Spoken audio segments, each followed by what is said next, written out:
Welcome to the Dork Forest. Jackie and her pals will never bore us. Shameless confessions about our obsession will make us laugh and smile. So let's explore the Dork Forest and dork out for a while. Hi, it's Jackie Kwiecien, and you are listening to The Dork Forest. The website's JackieKwiecien.com, dorkforest.com, thedorkforest.com if you like a determiner. Let's do the credits. Patrick Brady's going to fix this audio and video. Vilmos works on JackieKwiecien.com, and Mike Rickberg sang the song with his wife, Sarah. He composed it, and he will sing his version of the Mexican hat dance at the end of this show. Thank you so much for listening to The Dork Forest. Here's a scoop. I'm doing stand-up online. A lot of Zoom shows will eventually go back on the road. Sign up for my email list. It's easy to get off. It's harder to get on than it is to get off. And no harm, no foul. If ever bored, JackieKwiecien.com, sign up for the email list. You'll find out about my weekly Zoom shows and stand up on the road eventually. You may donate to the show if you would like. I would like. Sure, I would. There's PayPal, Jackie at JackieKwiecien.com, and there is a PayPal button on both dorkforest.com and JackieKwiecien.com. And there's Venmo, if you like Venmo, Jackie-Kwiecien, oddly enough. If you have listened to all of the shows, go to dorkforest.bandcamp.com, I think. The Dork Forest has a Bandcamp page. You can listen to a lot of ones that are free from pre-2009 when I started pre-recording.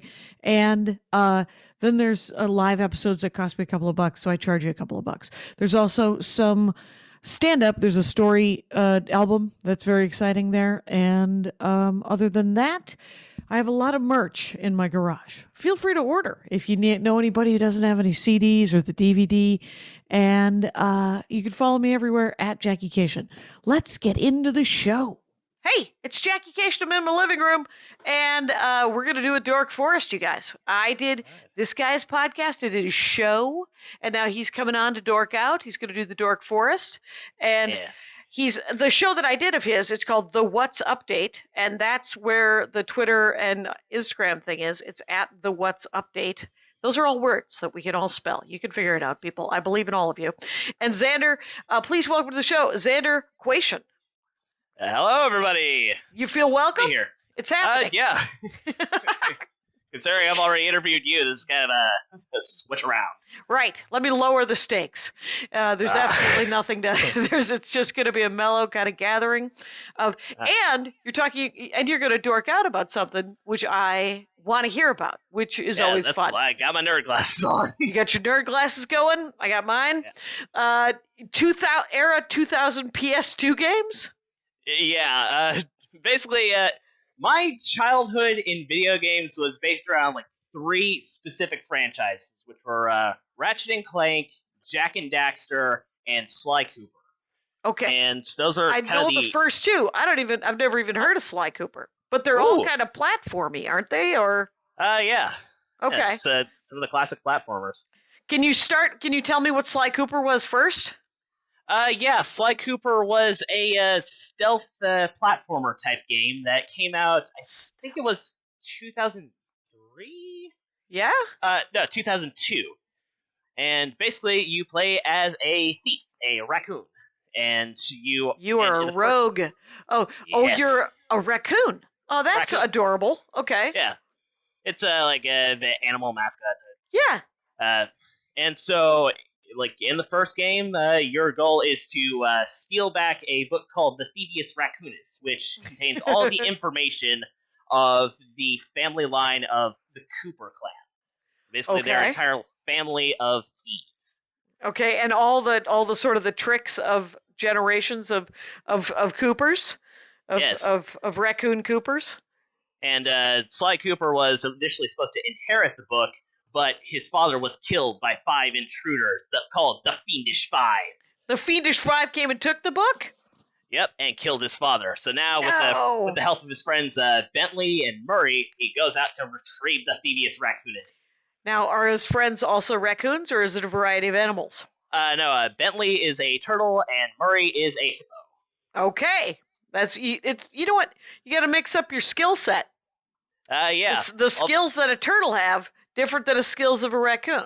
Am I correct? So, though in the first game you don't actually get to play as them, but in the second and third games you do. Oh, that's cool. Basically, Sly is the field man of it. Like, he goes out and does the missions. Bentley is mainly the computer and smarts guy. He does all the planning. And Murray takes care of the getaway driving and also the muscle. Okay. Nice so three-man band. Three-man band. That's great. It's you usually don't need more than that. That's nice. I get someone on drums, and so they're so. Because I remember that, because I know Jak and Daxter and Ratchet and Clank are these sort of, they were the first sort of 3D platforms, right? Like, yes. What kind of worlds are you going through? Is it futuristic? Is it junkyardy? What is it? It's actually modern. Like, if you took real life locations and then translated them into this world. So you visit places like Paris, Venice. You visit the Welsh Triangle in the first game. You're all over Europe and the British Islands? What? Yeah, and then Mesa City in the U.S., China, like all sorts of locations. And it's a platform. So essentially, you run, you jump, you fight, and are there any more tasks besides that? It's a Stealer guy.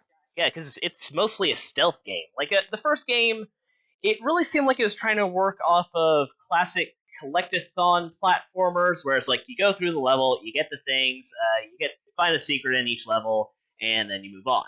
But the second game was when they actually hammered out some proper gameplay for it, where they made it more sandbox style. Okay. Like you'd have a particular level and setting where you could freely explore it, and then you'd occasionally get jobs that you have to do around the area. And at that point, you could play as Sly, Bentley, and Murray. Okay. So at the end of the first one, spoiler alert, 2002, get over it. Do you face the Fiendish Five and defeat them? Yeah, there are 5 worlds, and you defeat each of the Fiendish Five, picking up a new skill along the way, and then you face off against the final member of the Fiendish Five, and possibly the most sinister, Clockwork, a giant robotic owl that pretty much nearly kills you at least 3 times. Oh, wow. So it's a Clockwork owl? Who? Like who? Yes. Owl. But okay. Every one of the other characters is like an anthropomorphic, they walk like humans, they do that. But Clockwork is just a straight up owl, solid metal with glowing yellow eyes, and it is slightly frightening. Yeah, I bet if you were a child, especially at that time.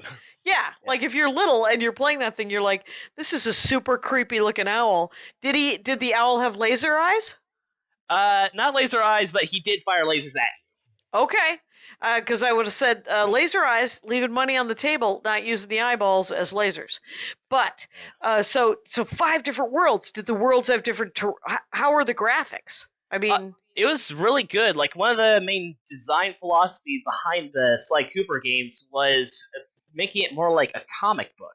Like, their main inspiration was Batman the Animated Series, where it's like those hard angles and shadows and things like that. Oh, that's cool looking. I bet it's really cool looking. Yeah, and it just kept getting better as they went on. But what really cinched it was the gameplay. Yeah, and well, it ought. So the gameplay was good to begin with, and then it got better in the sequels?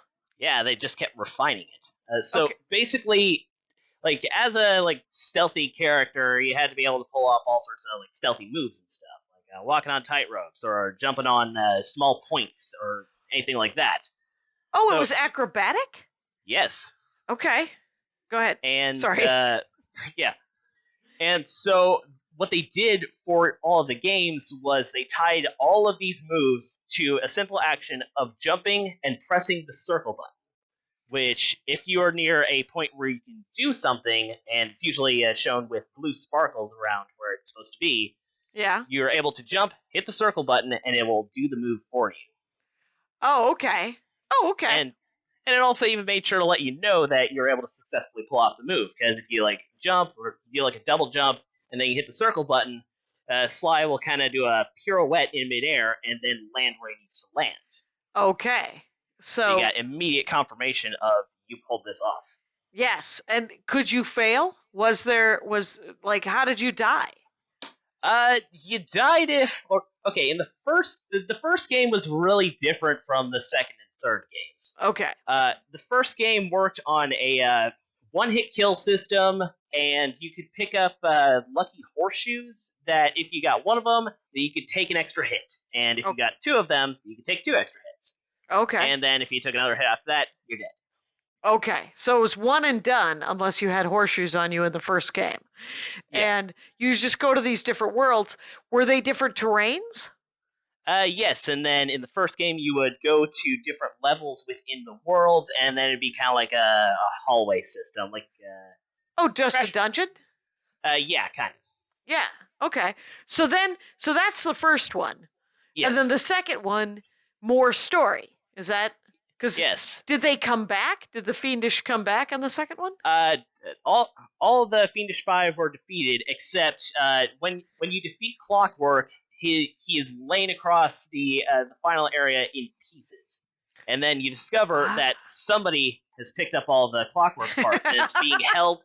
It's being held in a museum. So then your very first mission, and also your tutorial for the new style, is you have to break into this museum and then steal all the Clockwork parts. So, working your way through the museum, Bentley's deactivating the security systems, Murray's just breaking things, and you get to the final room, and nothing. The parts are gone. And the police are in there, they ambush you, and then you gotta make a quick escape. But not before learning about a new threat called the Claw Gang. Oh. These people are trying to make use of all the Clockwork parts in their own ways. Like one of the antagonists, Dimitri, uses the tail feathers and their unique metal to use them as printing plates for counterfeiting. Oh. And another one uses it for train shipping systems, using the lungs and a stomach as pumps for the engines. So all of them are mostly just trying to use the parts for their own selfish gains. Except the main one in charge has something a bit more sinister in mind. He wants to rebuild Clockwork and then merge with him. Ah, and then sort of, he thinks he can, that sounds like a terrible plan. You know, when you think that you're like, I'm going to make this monster and then I'm going to get to control this monster, not realizing that the monster you've created has a will of its own. So, you'd think that would be how it'd end up, but by the end of it, you discover that he's trying to rebuild Clockwork, and Clockwork is essentially still dead. It's just his body. Oh. And a little extra thing about Clockwork is that he is essentially immortal. Like, every death in the Cooper clan, like all the previous ones that you find in pages of the Thievius Raccoonus, if they have an image associated with them, in the top corner of it, or somewhere in the image, you see the silhouette of an owl, like a giant owl. So he killed all the previous Coopers, and that's the reason why he came after Sly and his family. He wanted to end the Cooper line once and for all, and show that without the Thievius Raccoonus and all the skills of old, the Cooper clan was nothing. Nothing. You will never be able to recoup. So it's interesting. The thing that kept him alive was his hate for the Coopers. And so finally, Sly is the one to defeat him and to make him dead. This hasn't been because what if it wasn't just parallel families, like new Cooper, new Clockwork, bam. No, it was the same clock. Okay, weird. Immortal Clockwork. I suppose it's a machine. So when the sinister guy in number 2 rebuilds Clockwork, how does he not, where is he if he is immortal, if he doesn't come back into that body? So basically, throughout the second game, you actually slightly work with one of the police officers that's after you. Her name's Constable Neela. And so you need to work with her on certain occasions, and then eventually she betrays you, and she's considered an enemy. And it's assumed at that point it's just she was in it for just getting ahead at Interpol, the police, the industry that's chasing after. Right, she just wanted a promotion of some sort. Because the other cop that's mainly after you is Inspector Carmelita Fox, and she is She's constantly after the Cooper gang and is also a slight love interest of Sly. Like, constantly flirty banter back and forth. Interesting. Do you know, this is completely separate, if foxes and raccoons are in the same genus? I don't know, and knowing how the internet goes with these things, I'm not sure I want to. Right. Too much information will happen if I even go there. So we won't. Let us not. So that's the second. So what? Yeah, so to do that, So once you get to the end, you find out that Neela has been working with the supposed big bad Arpeggio the entire time. Arpeggio is like a small bird, like a parrot type thing. And at first, when you get his backstory, it seems that he's just a weak, pathetic bird, and he can't fly. So it seems like he's using clockwork just to achieve his dreams. And like Sly even confronts him on this, and he's just like, all of this work because you can't fly. You're pathetic. And then he reveals that it's not that. It's for immortality. He wants to merge with clockwork to become immortal. Oh, I see. So then he's about to do it. Then Neela attacks him, knocks him down, and then merges with clockwork herself. And then he's on the ground like, but you can't do this. You're my protege. Get out of the clockwork frame or all. And then with the giant owl head, and he's dead. Like, super dead. Like, the big antagonist in this game is now dead. Tiny and bird, now you gotta deal gone. with this. And Leela has gone bad cop. Neela with an N? Yes. Okay. She's gone total bad cop here. And has she merged, wanted this all along. The big bad. She has merged with the clockwork, and now you have to fight the clockwork again. Same boss, different operator, different moves. Once you get to the final parts of that stage, it's actually kind of familiar to how you fought fought Clockwork in the first game. Okay. Where Carmelita comes in on a helicopter, you take on a turret, and you have to fight Clockwork. And at that point it's referred to as Clockla, like a combination of the names, but I always found that kind of stupid. Okay. So you have to fight Clockwork, and uses most of the same moves, but then eventually, because you're on Arpeggio's airship, and eventually she just breaks the entire thing, snatches up the safe house where Bentley and Murray are held in, and now you gotta save your pals. So now you gotta get out there and confront him yourself. That's it. And then it's still Neela's voice as you're talking to Clockwork, but then eventually it goes from simply her own voice, where it's like, this is what I planned this whole time, to, I hate you. I hate you so much, Cooper. And like, I don't think we're talking to Neela anymore. Wow. That's nuts. And also super creepy for what is ostensibly a super cute platform game. Yeah, it gets kind of messed up. But, where these ones? Andy said that they weren't made in-house. They weren't made in Sony PlayStation. That they were separate game developer companies that came in. Yeah, Sly Cooper was developed by Sucker Punch.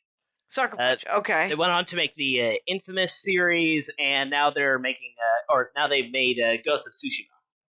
Okay. Are they out of Japan? I think they're in America.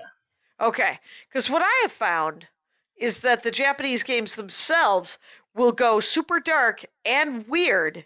Like, one of my favorite, I think it was a PS2 game that Andy introduced me to, that he got in like a bin, where it was $1.50, was called Stretch Panic.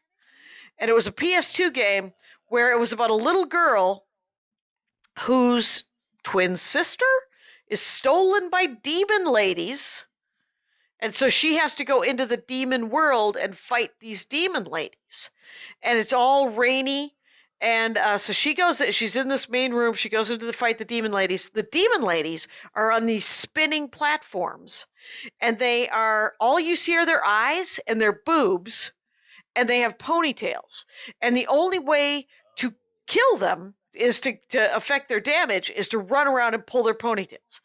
And you run around, pull ponytail, brings down the damage, right? Run around, pull the ponytail.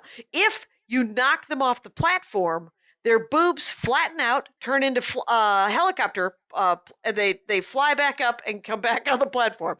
Weirdest thing I've ever seen in my life. What the hell? Yes, it was super, but it was a pretty cool game, quite honestly. There was it was, because you had to, it was a lot of dodging and kind of, figuring out how to get back there and pull a ponytail and get in front and dodge, because they would hit you back, obviously. And then you'd have to run around and pull a ponytail. And there was always like 3 of them per platform. And then you had to and I never did finish the game. I never did. That's been my biggest problem with PlayStation games, is I never play them all the way through. Do you usually play them all the way through? Okay.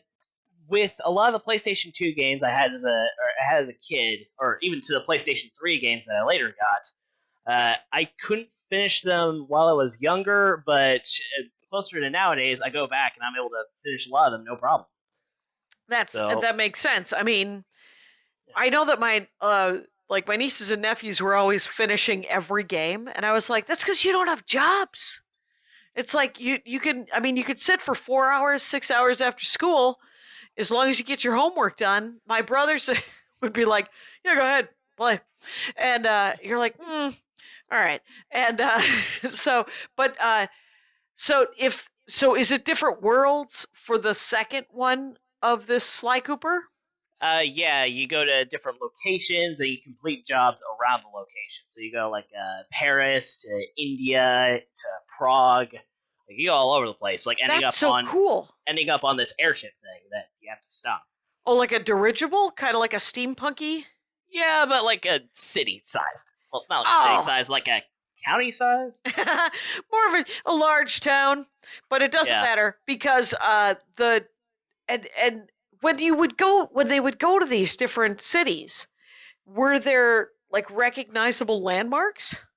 Yeah. If you go to Paris, you'll see the Eiffel Tower. When you go to Venice in the third game, that you see Rialto Canals Bridge. And the Rialto Bridge, and okay, well, that's kind of cool just by itself. It sounds like a really good looking game. And so then at the end of it, is the final battle on the dirigible on the city? No, once you're able to take out Clockla for once and for all, then you crash down into Paris. All 3 of you survive, and Carmelita is like trying to catch up in the helicopter. And then you look at the wreckage of Clockwork, and looks pretty dead. And then it's like, we did it. And then she comes back online. It's like, die, insects, die!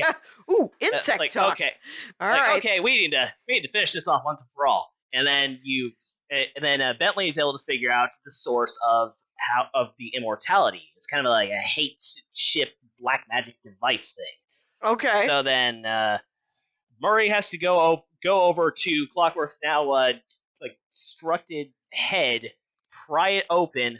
Bentley blows up some other parts of the head, and is able to get at the hate ship. And he standing in the mouth and is like, guys, I got it. We need to get out of here. And the head comes down. And all you hear is, ah! My glasses! Murray grabs the head, lifts it back up, grabs Bentley, and they need to get out of there. And so then finally, it starts to self-destruct. Then you go into the Clockwork. Clockwork starts to destruct. Okay. And you go into the final cutscene, and it's not breaking. Like, all the parts still seem pristine. Yeah. All because of the hate chip. And Carmelita finally comes in, and pissed that she didn't get to take some shots at Neela herself.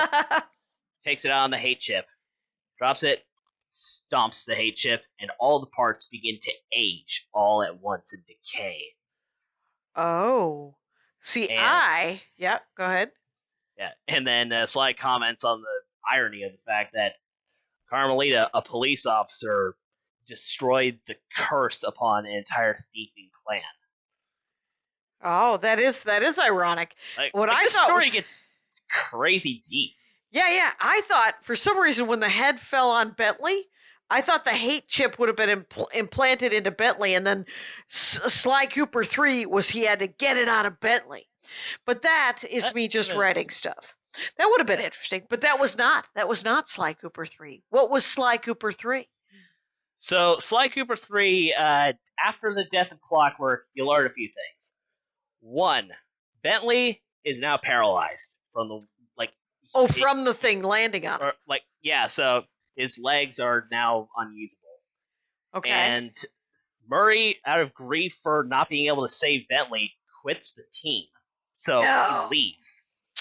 And then Sly, throughout all this process, has learned about a secret of the Cooper clan, a place called the Cooper Vault, where every one of the family stashed all of their riches. So he's like, well, I guess it's time to collect my inheritance if we got nothing left. Yep. And so he and Bentley go there, and a mysterious figure by the name of Dr. M has set up shop there. It looks like he's been trying to crack into the vault for years and set up a fortress around it like Fort Knox. Oh, so now he's defended the vault so that he has time to break into the vault? Yep.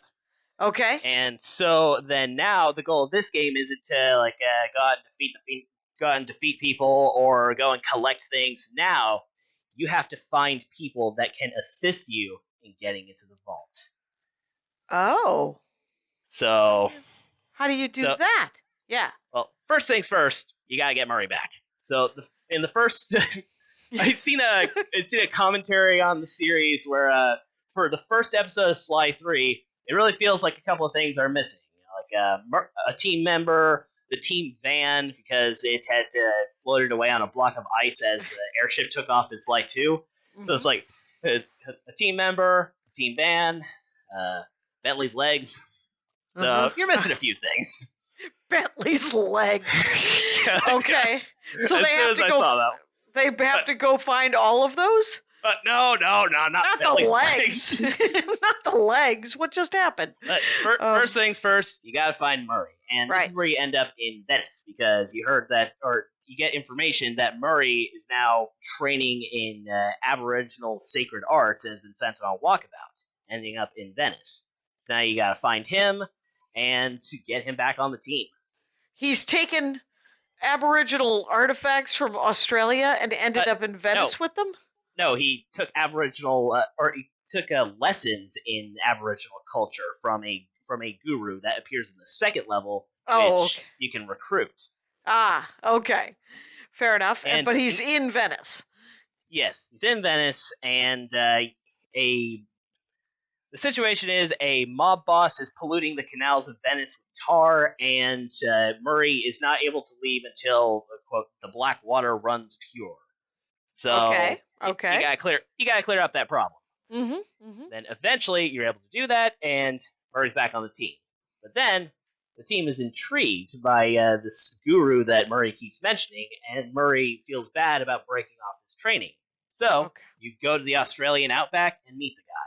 Okay. And there's a whole thing with a bunch of miners there that are digging into the sacred sites, and you need to clear them out. And there's this whole thing with a dark magic mask. It was kind of one of the more strange.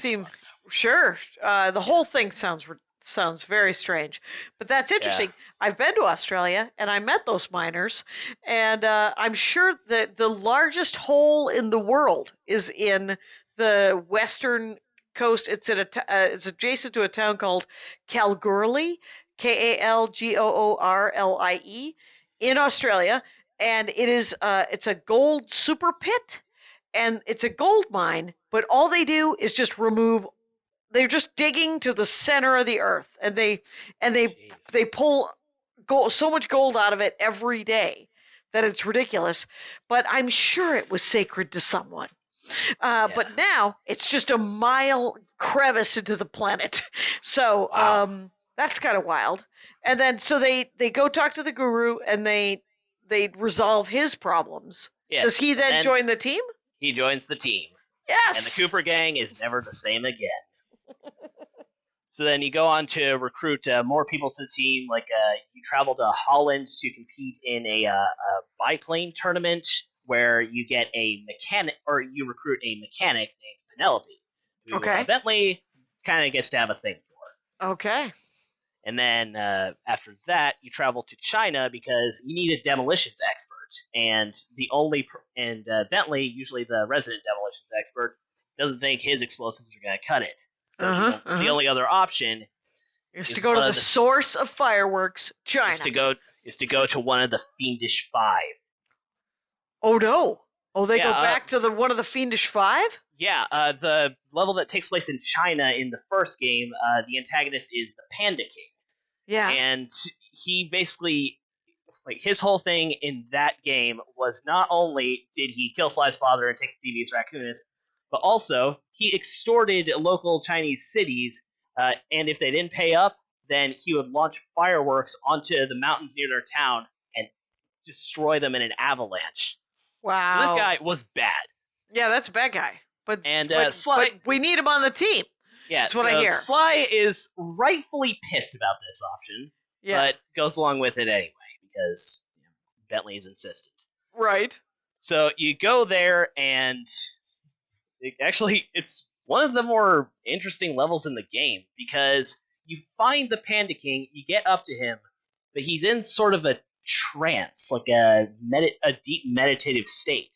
So then the guru has to bridge the minds of the Panda King and Sly. All right. It's so you go into the level inside the mind, and it is an exact recreation of the original fight from the first game. Except now, Sly is as he is now, but Panda King is still trapped in the past. Oh. So you should be able to make short work. So you need to be able to talk to him. You can't just defeat him, because this is what he's been going through his entire life up until now. Okay. Now, you need to learn to be able to slightly forgive him and talk him out of the trance. Oh. Well, that's kind of interesting. Yeah. And the entire level is devoted to getting back Panda King's daughter, who was kidnapped and forced to be married to a local warlord known as General Cao. And yes, he is a chicken. That is ridiculous. It's kind of silly, but you kind of get over the silliness once you get a few encounters with this guy. Well, yeah, because you're just like, no, I get the joke. In other news, he's about to kick my ass. So he's I'm just going to fight this chicken. He's kidnapped this guy's daughter and is forcing her to marry him. Okay. And then eventually you're able to fight him, and not only is he a terrible person, a warlord, and kidnapped a daughter, he's also sexist as hell. Uh-oh. Like one of the lines at the beginning of the battle is like, Jane King, or the Panda King's daughter is named Jane King, and Sly's like, Jane King is a person, not property. Mm-hmm. Oh, who cares? When our bloodlines cross, it will be glorious. But she doesn't want to marry you. Yeah. And this is the line he says. She's a woman. She doesn't know up from down. And like, oh, I am going to kick your ass. Good to hear it. Good to hear it. You just upgraded from awful person to absolutely terrible person. A freaking monster. Okay, let's do this. Let's go. And what are their weapons? What is Sly's weapon of choice? Sly wields a cane. It's kind of a basic cane, but then it goes up and hooks around. So it's quite often used to like pull things or latch onto hooks or climb. Okay, or of course, beat them. Yes. Yes, and then also in the later games, you can use it to pickpocket people, where you can reach into their pocket with the cane and then pop out some coins. Oh, okay. Yeah. What is there currency? Is there stuff to buy? Yes. In the games, you can collect coins, and in the first game, all they did was you collect 100 coins and get an extra life. It was kind of a stupid thing. But in the second and third games, you could use coins to buy power-ups on a thing called ThiefNet, where it's kind of like a dark web. You can sell items that you stole in order to buy new abilities. Okay. That's kind of hilarious because it's that's the ThiefNet is your fencer, and you have to fence your goods. And all right, I get it. So they finally go ahead. And in the second game, or in the second and third games, you can both pickpocket coins out of people's pockets, or sometimes if there's like a glow in the pocket, you can pickpocket until you get a piece of loot. So it'd be like a necklace or a watch, and they each have different values. Oh, okay. So like an And- actual thing. Yes, and then in the second game, you would go back to the safe house, get onto ThiefNet, and then sell them. So Okay. then you could buy items.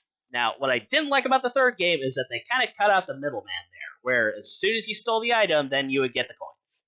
It was like, come on, felt more realistic the other way. It's kind of fun to go because ThiefNet is funny. And Made you feel like a thief. yes, and then what could you buy? You just power-ups to the existing powers that you have, right? That's what you were buying? Yeah, you could buy things like a knockout dive, where if a guard is in front of you that's too tough to beat, you could use this power on them, knock them out, and then you could do your stealth attack on them to immediately kill them. Okay. Or you could buy a paraglider, which allows Sly to glide. Okay. Or you could buy things for Bentley and Murray, because in both of the games, Bentley serves as kind of a hit and bomb type character. Okay. Where you could use a sleep dart launcher in order to shoot sleep darts at guards, and then pop out bombs in order to kill them. Okay. So his power ups would usually be things like you can toss a bomb that causes all enemies in the area to go to sleep, or toss a bomb that causes them all to fight each other. Oh, cool. Yeah. Yeah, I like that. And- That's funny. And Murray mostly relied on his strength, where like you have small guards and big guards. With small guards, if Murray basic attack, wham, they are knocked out in one punch. And then if an enemy is knocked out, or you have an object in front of you, then you can use a stomp move to pick it up and then throw it at things. Okay. Mostly throwing guards at other guards. Fair enough. Yeah, Most- that makes more sense than I can imagine. Yeah. So you do the mind meld. You go in. You convince one of the Fiendish Five that you're over it, and he should be over it. And now he's part of the team too. No, neither Sly nor the Panda King get over it just yet, because not only was the Panda King a horrible extortionist, but also remember, he still killed Sly's dad. Right. And Sly pretty much ruined the Panda King's reputation, and that disgrace was what eventually allowed Jing King to be captured. So they're still not cool with each other up until right at the end of the level. Once you rescue Jing King, and after a series of events, you rob General Tsao blind, because he's got it coming. Right. It's that's the game. You're a thief, Yeah. and so yeah, you don't want General Tsao. You want but you do want the Fiendish Five guy, Jing King's. Or does Jing King come with you? Jing King, or once you rescue Jing King, the Panda King drops her off at a family member's house in order to keep her safe, and then the Panda King comes with you in order to help you. Okay. Well, it'd be nice if she got some work out of this, but nope. All right. So now you got the Panda King, you have the Guru, you have the team. You have five members of the team. You now have Sly, Bentley, Murray, the Guru, Penelope, and the Panda King. Okay, who is And Penelope again? The mechanic that I mentioned. Oh, the mechanic. That's right. Yes, that Bentley has a thing for. Yeah. So then the final level is a little bit ridiculous and kind of breaks the pace. Basically, you go to a pirate town, steal a pirate boat, and have to retrieve some diving gear, then save Penelope, and there's a whole thing. But eventually, you get one of the antagonists from Sly 2 on your team as a diver. So deep sea stuff. Oh, you needed a diver. Okay. Yes. You got to go get that person and do whatever that is. Makes sense. Yeah. So now and then you have. got a fortress, right? Yep. And I didn't mention this before, but the game doesn't open with you trying to find Murray. It opens with your assault on the Cooper vault. Yeah. It opens with Sly at the front of the fortress and then talking to Bentley. And it's this is it. The gang's all here and it's ready to get you into that vault. We're working 5 by 5 here. Make sure everybody's in sync. And then it goes through all the characters, but their faces are silhouetted. So you don't know who they are at that point. I mean, for some of them, you can probably guess. Right. But they kind of bookend the story? Yes. So then at the end of the beginning part where you're breaking in, things go wrong. And you're not able to get into the vault, so you got to make a quick getaway and regroup. You're about to get to the end of. You're about to get back to the boat, which you now know is the pirate boat from later. But before you can get there, there's a reason why the guy is called Dr. M, in reference to Dr. Moreau, like, as in the island of Dr. Moreau. And blocking your path is a giant science creature thing that grabs Bentley, and you gotta fight him. So then it is being controlled by Dr. M. You try and get some hits in, then it doesn't work. And then he's about to chomp down on Bentley, and so at an act of desperation, Sly throws his cane, lodges it in the monster's mouth. That causes him to release Bentley. Okay. Then it spits the cane out. You don't have a weapon anymore, and it grabs you. And then it ends off with Sly struggling to get out of the monster's claws, and Bentley screaming to help him. Okay. And so then, once you finished all of the levels, then you're back to the end. Right, and you're in the hand of the bad guy. Yep. The big bad. Yeah, and all the story thus far has been told kind of like a flashback for Sly. Yeah. So then you're at the end, and then just like all of this time, all this effort put together, now I'm gonna die here. And then he thinks, even though we've been through all this, I just can't help but think of what a coward I've been around Carmelita. Like, I know we're on opposite sides of the law, but if I did something, we could find a way to make it work. That'll never happen now. I can't take this crushing. Just make the pain stop. And then cut to the title card, and then rolling in on an Interpol boat, Carmelita, and a bunch of mercenaries coming to take on the creature. There we go. The girl cavalry. is coming to the rescue. That's it. She's going to save the dragon. Yeah. That's great. Good for her. Yeah. So she comes in and is able to take down the beast, but Sly is still pretty messed up. So you don't get to play as him for a little while. Then you have to go and retrieve the cane, but then eventually Dr. M's able to get his hands on it, and you have to fight him and some sort of giant flying creature in a biplane battle. And then wow. you get the cane back, and then it's time to head into the vault. Yeah. And then in this, you basically get the entire Cooper line, or all the different characters you've seen thus far in the moves that you've learned. Yeah. So you see the one from the Thieves' Book. Yeah, the Thievius Raccoonus. Okay. So you see the one that invented the rail slide. You see the one that invented the spire jump. And you see all these people and get little factoids about them from Sly as you look at them, as you essentially have to go through a gauntlet of different areas that are based off of each of the ancestors' moves. Right. And then at the end, you finally reach the inner sanctum. And then you have to go back to Bentley and Murray waiting outside, or waiting inside the vault at the entrance. And then they have to defend against all the guards and minions that have forced the door after you and are trying to get into the Cooper vault. So Murray's able to beat the shit out of a lot of them, and then you finally get some backstory on who exactly Dr. M is. See, he was essentially the Bentley to Sly's father. Oh. He was the brains of his dad's operation. Aha. The guy in the chair. So he's essentially operations guy. Yeah. Yeah. So basically now he's trying to get under Bentley's skin. It's like, come on, you know he treats you as a second fiddle. You'll never be anything more with him in charge. Right. We were the ones who got all these trinkets, and is that what he thinks? Is that? Yep. But then Bentley's like, no, he's my friend. I've known him since forever. Yeah. We're friends. We're equals. And he realizes this, and Murray is just already defending Sly. He's the one that has to keep Dr. M down, as Bentley has to do some things with security devices in the cave in order to take Dr. M down. Right. But eventually he gets away and then goes into the gauntlet and is able to follow after Sly. So then cut back to Sly at the inner sanctum. And he's just overwhelmed. All of this Cooper history laid out in front of him. Then Dr. M pops in for a final battle. And honestly, this one is probably the hardest in the series because, well, it's not like the previous final battles where I was like, oh, you gotta shoot at the thing or shoot at the thing again. Yeah. This time, you actually have to fight him face to face, and it is not easy. Okay. So is it Eventually- more jumping and acrobatics?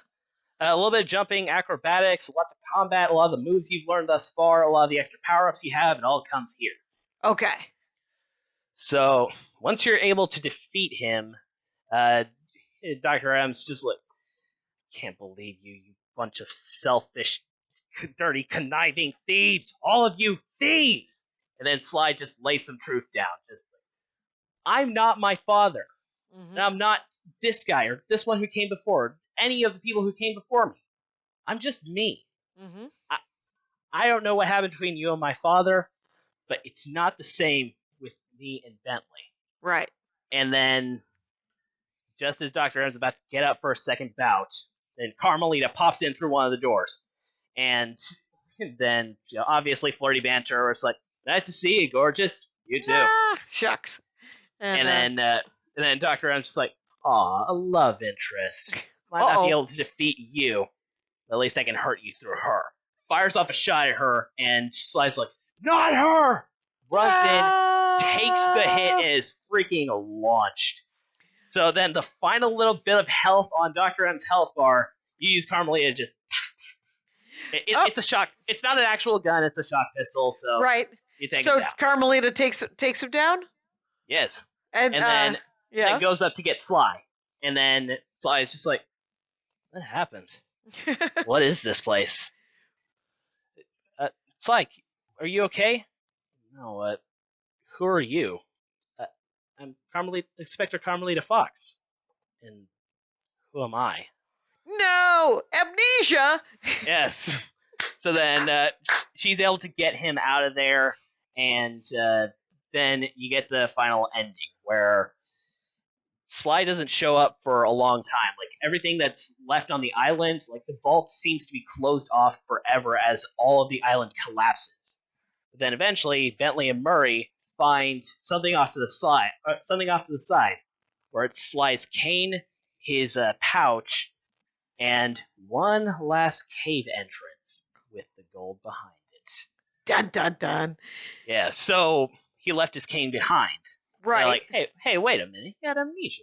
So then, as the time goes by, they just figure Sly didn't want to be found. So Right. Murray goes back to the Outback to complete his training. Bentley and Penelope are together at this point, and they're doing all sorts of science stuff. Mm-hmm. And then eventually you get one last thing after the credits, where you see Sly and Carmelita holding hands at what looks to be like a fancy ball or something on a balcony, and you're looking through Bentley's binoculars, kind of like a binoculars that you can use in games Right. to zoom in on things. He looks in, and then you just see them holding hands romantically, and then after that, just Oh, a wink. like he didn't have amnesia. Like he didn't forget anything at all. He just was done. He was just done, and he wanted to change his life so that they could be together. Because that was the plot twist. I have to say this, Xander, is that you have explained the plot of 3 video games that is probably better than how those 3 video games explain that plot. Because sometimes I have Actually, I did horribly at this. There is so much that I missed. Well, that's cool. I would love to see that game actually, or and possibly even play it. Is it available for PS3 or PS4? There is a Sly HD Collection on PS3, and I don't know if it was ported to PS4. Fair But enough. Probably. All I can tell not. you is there is a 4th game. It was not made by the same studio, and I consider it non-canon because it Fair enough. sucked. It's not Like, good. it basically just undid all the emotional The good work. like all the satisfaction you got from the ending of Sly 3, where it's like, okay, Sly's happy, Carmelita's happy, Bentley's happy, Murray's happy. Everybody just ended up right where they needed to be, and the game just sort of tosses out all of it. Because they and I wonder who hired him to do that, to ruin it all. Just because they were They basically sucker punch passed the Sly Cooper IP off to a company called Sanzaru. okay. they had done a lot of like PSP games and also like PS2 games in the past. Yeah. And so they passed it off to Sanzaru first for the HD collection, so that they could remaster it. And it was a re-release, but it was done kind of shoddily. There's a couple of missing textures, dialogue things, like nothing compared to the Jak and Daxter collection, which was basically a 1-to-1 recreation in HD. Okay, well that's good. And then, because do Jak and Daxter and Ratchet and you'll be sad to hear this, Xander. By the way, I am talking with Xander Kwiecien, and Xander Kwiecien has a show called The What's Update, and at The What's Update is Twitter, Instagram, all that stuff, and people can watch it. You can follow him and get to know what's up and the update on that. And but Pun. we literally have 10 minutes left. So you just spent Dang it! yeah, you just spent 37 minutes explaining a game that I've never heard of or played, so I'm really excited about Sly Cooper.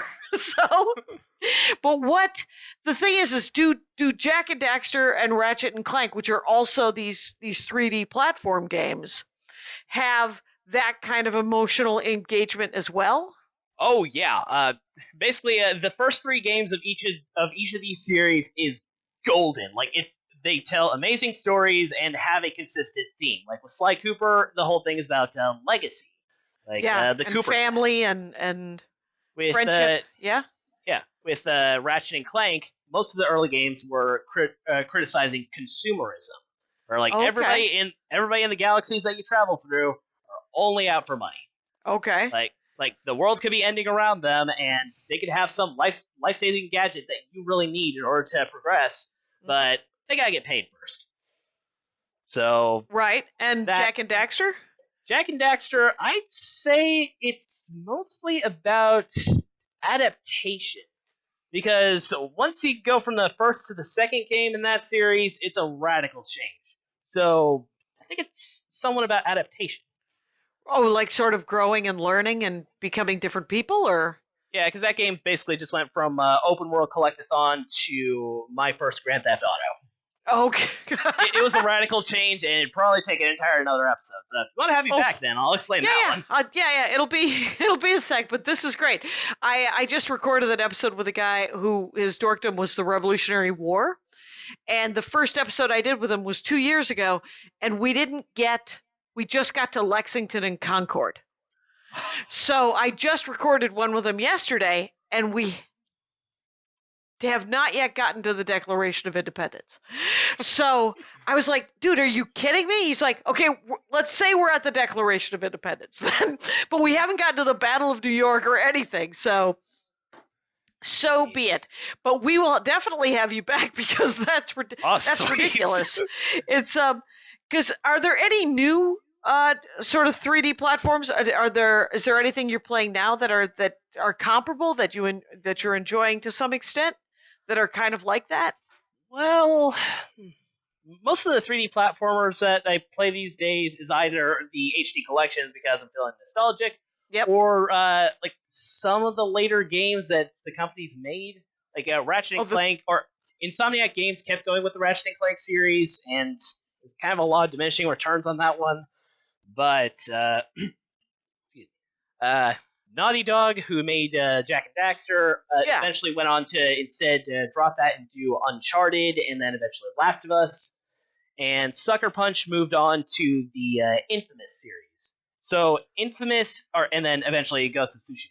So Infamous and Uncharted were kind of the closest things that I could get to that nowadays. But other than that, it's mostly just playing some Nintendo titles because they're mostly the ones that can produce the good platformers. Okay, because I know that I also did yesterday. This is the 5th episode I've taped in 2 days. So, but yesterday I think it was the first one was about Animal Crossing, and that's a Switch game. Yeah. And I don't have that system. Do you have that system? I do, but from what I've heard about Animal Crossing, it is not my thing because it's mostly just about waiting. Right. It's more like I think like it's a mobile game. Yeah, well, I think it's like a dollhouse kind of thing where you can create a world, and then Yeah, you can kinda. do and you can collect things, and it's like a social. It's like the social media of video games. Yeah, So except the Nintendo Online service can barely handle that as people go into your town. But, shoot, I did not know yeah. that because we have a PS4. And we just got rid of the other systems because Andy hasn't made platform Oh. games. He's been mostly making mobile games and iPad games before that, and Facebook Wait. games before that. But you had a PS2 and PS3, and you just got rid of them? Yes. No, I know. those consoles had the best games. I know he was like, gotta let it. I was like, they're gathering dust. We're not doing anything with them.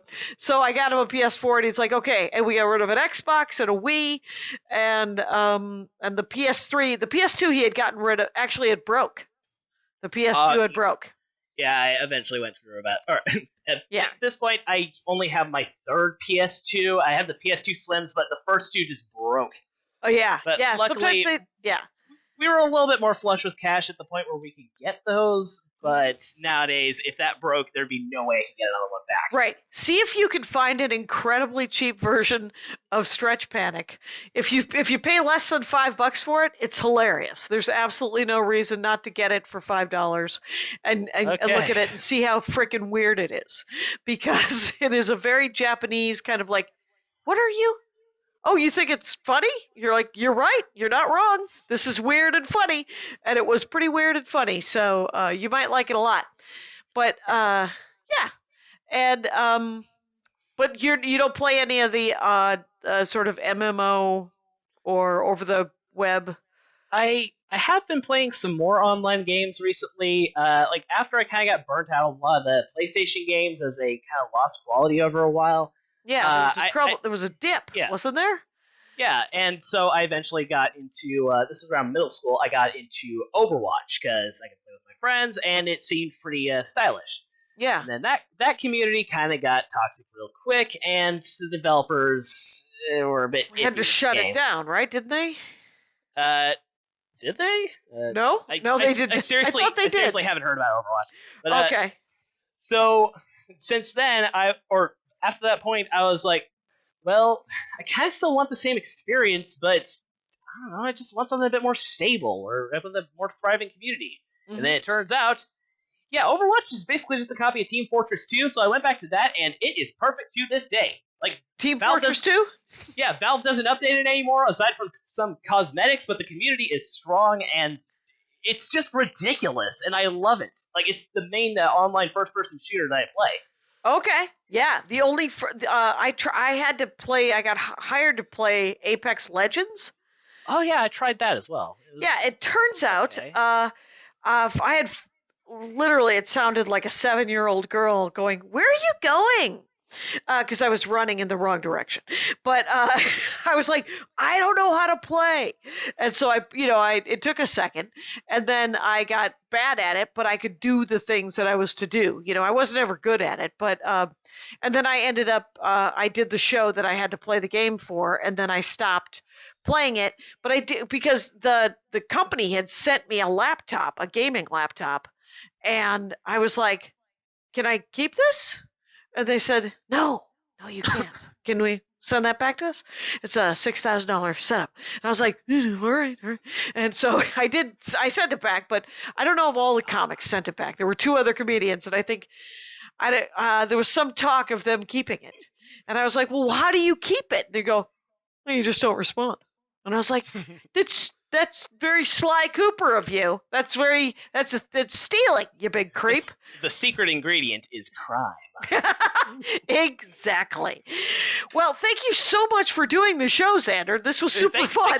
Thank you very much for having me on the show. This is seriously plug and play, man. Like literally for 40 minutes, you just talking about. Hey, you got me going on a topic I really liked. That was awesome. So everyone should know that I'm talking to Xander Kwiecien, and he has a show called The What's Update, and it's at The What's Update. And this has been a delight. Thank you so much for being on the show. And Rangers, you know the rules out there. Take care of each other. My hat, my hat, my hat. They're dancing around my hat, my hat, my hat, my hat. Well, what do you think of that? If it looks like a Mexican hat dance and it sounds like a Mexican hat dance, it's most likely a Mexican hat dance. So take off your hat and let's dance. Yay! Oh my God. Why don't we just call that as the end of the show?